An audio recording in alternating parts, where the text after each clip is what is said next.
Hello friends, बेल्ला मानसी की एक नई वीडियो में आप सभी का स्वागत है।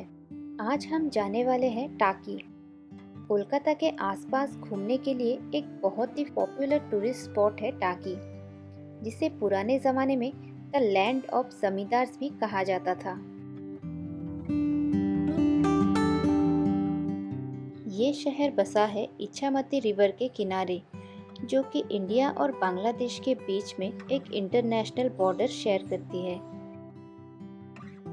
बॉर्डर सिक्योरिटी की वजह से आपको यहाँ हर बोट पर फ्लैग लगाया हुआ दिखाई देगा, जैसे कि इंडिया की तरफ की बोट पर इंडिया का फ्लैग और दूर उस तरफ बांग्लादेश की बोट पर बांग्लादेशी फ्लैग लहराता हुआ दिखाई देगा।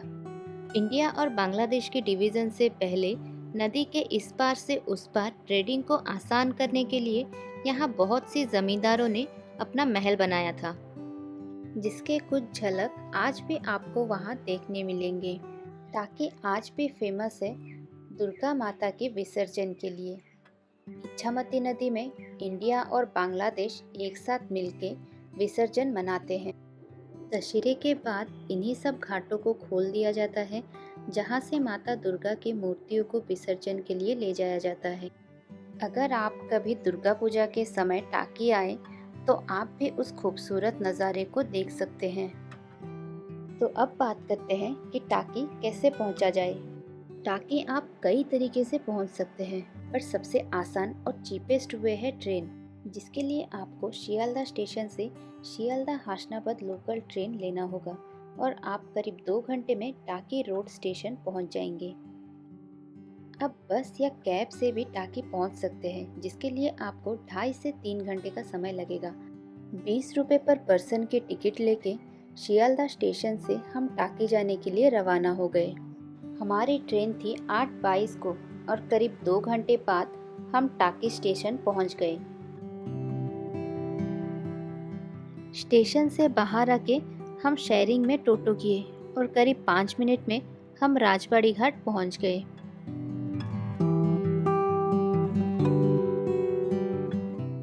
टाकी में स्टे करने के लिए आपको राजबाड़ी घाट के आसपास ही बहुत सारे बजट होटल के ऑप्शन मिलेंगे। आप उनमें से कोई भी बुक कर सकते हैं, और अगर आप सोलो बजट ट्रैवलर हैं तो आपके लिए चीपेस्ट ऑप्शन होगा टाकी म्युनिसिपैलिटी गेस्ट हाउस। या फिर तो अगर आप कोई लग्जूरियस होटल में स्टे करना चाहते हैं तो आपके लिए है होटल सोनार बांग्ला।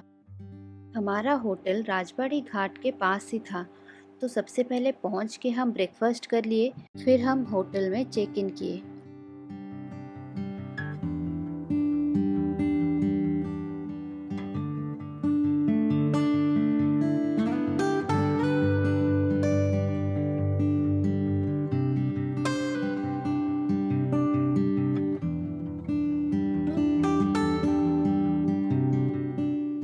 फ्रेश होने के बाद एक तेज़ आवाज़ सुन के हम बैल्कनी में आए तो देखा कि हमारी होटल के बहुत ही करीब से एक बोट गुजर रही थी।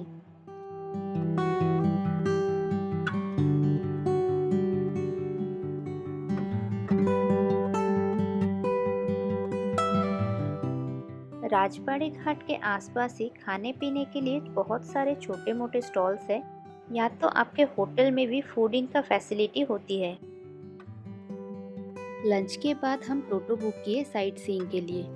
घाट से लेकर हर होटल के सामने आपको यहाँ टोटो मिल जाएगा। बेसिकली टाकी घूमने के लिए 3 साइट है और हर एक साइट घूमने के लिए टोटो वाले चार्जेस करते हैं 300 रुपीज़। ये चार्जेस नेगोशिएबल है, आप अपने हिसाब से इस पैकेज को कस्टमाइज भी कर सकते हैं, और ये सीजन वाइज अप डाउन भी होते रहते हैं। यहाँ के टोटो वाले आपके लोकल गाइड भी होते हैं, बट इसके लिए कोई एक्स्ट्रा चार्जेस नहीं देना पड़ता। इस घाट से बोट सफारी कराया जाता है, जिसके चार्जेस शेयरिंग में 100 रुपीज़ पर पर्सन इन सीजन होता है, या फिर तो 1000 रुपीज़ से आप ये पूरा बोट भी बुक कर सकते हैं। पहले हम नॉर्थ की तरफ गए, जिसमें हमारा फर्स्ट स्पॉट था जनरल शंकर राय चौधरी का एंसेस्ट्रल हाउस। जो कि chief of army staff and farmer member of Indian parliament रह चुके हैं।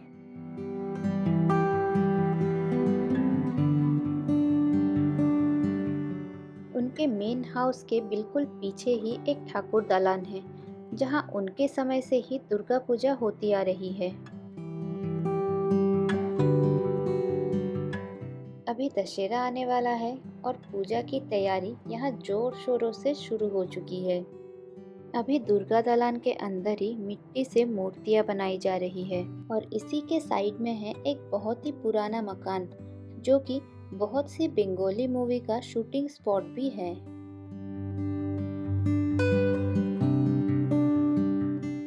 उसके बाद कुछ दूर जाते ही हमें दिखा टाकी का पहला मैनुअल ट्यूबवेल, जिसमें एक बड़ा सा चक्की लगाया हुआ था, जिसको घुमाने से पानी ऊपर आता था और ऊपर एक तांबे का फिल्टर लगाया हुआ था, जिससे पानी साफ होके बाहर आता था। उसके बाद हम गए विश्राम बागानबाड़ी, जो कि टाकी का एक फेमस फार्म हाउस है। पुराने बंगाली कल्चर का कुछ झलक दिखाने हमारा ड्राइवर हमें अंदर ले गया। टाकी आने से आप इस फार्म हाउस में स्टे भी कर सकते हैं, जिसके लिए आपको पहले से बुकिंग करके आना पड़ेगा।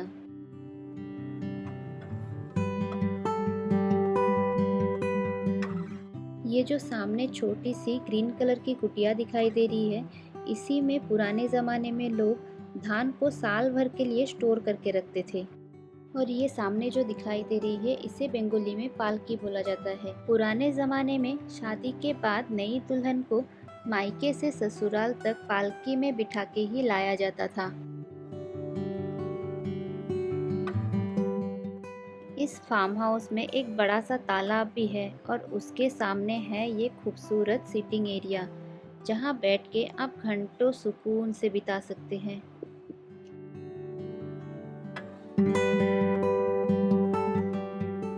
यहाँ पर कई सारे सुंदर सजा हुआ सिटिंग एरियाज है और साथ में एक झूला भी है।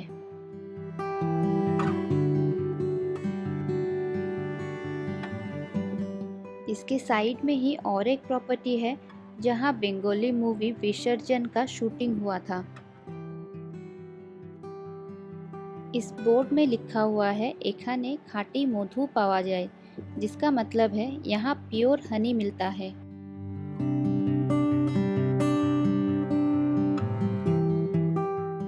इस घर के बिल्कुल पीछे ही बहुत सारे बॉक्सेस में हनी फार्मिंग होती है। यहाँ से निकल के अभी हम जाएंगे गोलपातर जंगल, जिसे कि टाकी का मिनी सुंदरबन भी बोला जाता है। फॉरेस्ट में एंट्री करने से पहले एक बीएसएफ का चेक पोस्ट है, जहाँ पर ओरिजिनल आईडी प्रूफ डिपॉजिट करके जाना पड़ता है एंड रिटर्न के टाइम आपको वापस कर दिया जाता है। चेक पोस्ट से आगे टोटो नहीं आता, जिस वजह से इसी में बैठ के एक छोटा सा गांव है आगे, उसको क्रॉस करके हमें फॉरेस्ट तक जाना होगा। सामने उस टिकट काउंटर से फॉरेस्ट में एंट्री के लिए 10 रुपीज़ पर पर्सन का टिकट लेना होगा और यहीं से शुरू होती है गोलपातर फॉरेस्ट। ये एक 500 मीटर्स की कैनोपी वॉक है जंगल के बीच में से, जिसका 2 साइड है।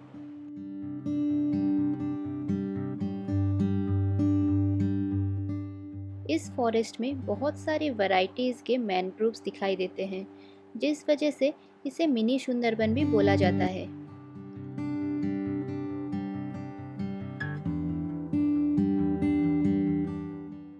कुछ दूर चलने के बाद एक सिटिंग एरिया है, जहाँ से रोड 2 तरफ डिवाइड हो गया है।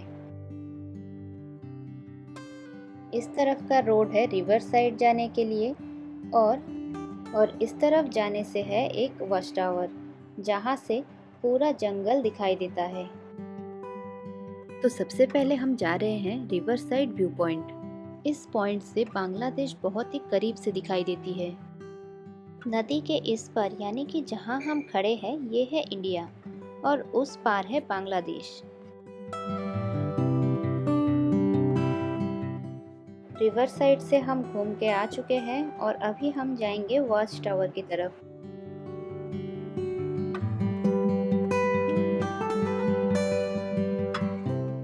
चलते चलते हम वॉच टावर तक पहुंच चुके हैं। अब बस इन सीढ़ियों को चढ़ के हमें ऊपर तक जाना है।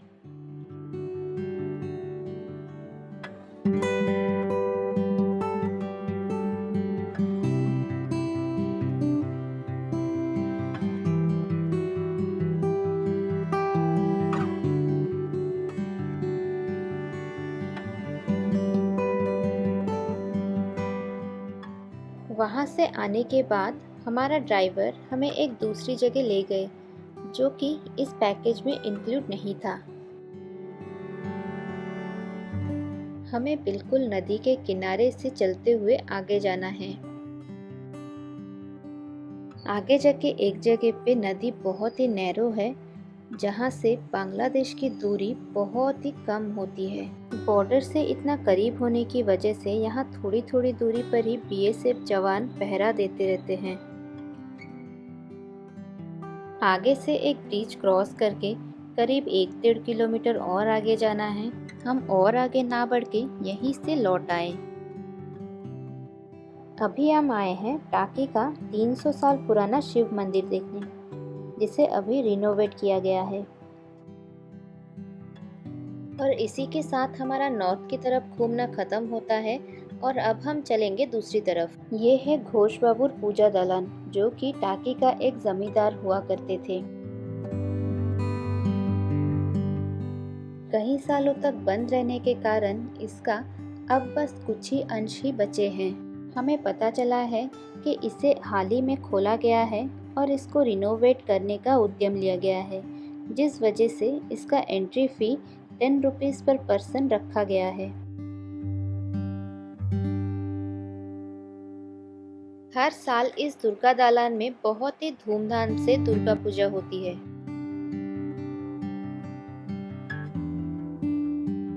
ये सामने टाकी का शमशान घाट है, जो कि करीब 300 साल पुरानी है और इसके अंदर एक माँ काली का मंदिर है और यहाँ पर अभी भी ट्रेडिशनल वे में ही दाहन किया जाता है।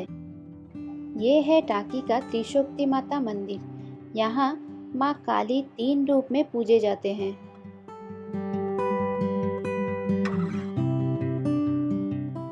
और सबसे आखिर में हम पहुँचे होटल आईटीसी सोनार बांग्ला में। इसमें डिफरेंट कैटेगरीज के रूम के साथ साथ कई ब्यूटीफुल कॉटेजेस भी बने हुए हैं।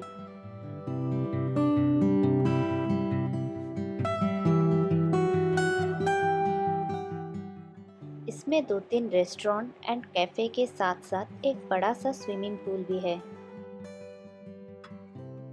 ये इच्छामती नदी के किनारे बना हुआ एक बहुत ही खूबसूरत प्रॉपर्टी है।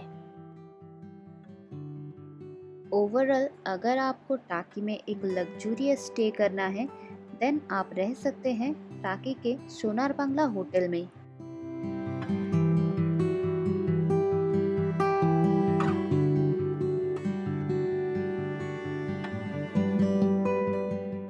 ये सारे पॉइंट कवर करने में करीब 3 से 4 घंटे लगते हैं और बाकी के पूरा टाइम आप इस खूबसूरत नदी के किनारे बैठ के एंजॉय कर सकते हैं। शाम के वक्त यहाँ का नज़ारा बिल्कुल ही बदल जाता है। कलरफुल लाइट से चारों तरफ रंगीन हो जाता है।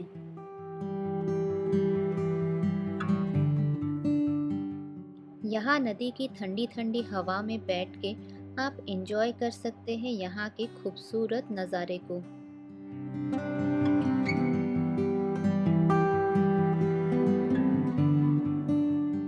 शाम को यहाँ बहुत ज़ोरों की बारिश हुई। तब तक हम थोड़ी देर रूम पे रेस्ट किए और बारिश खत्म होते ही हम फिर से टहलने निकल गए।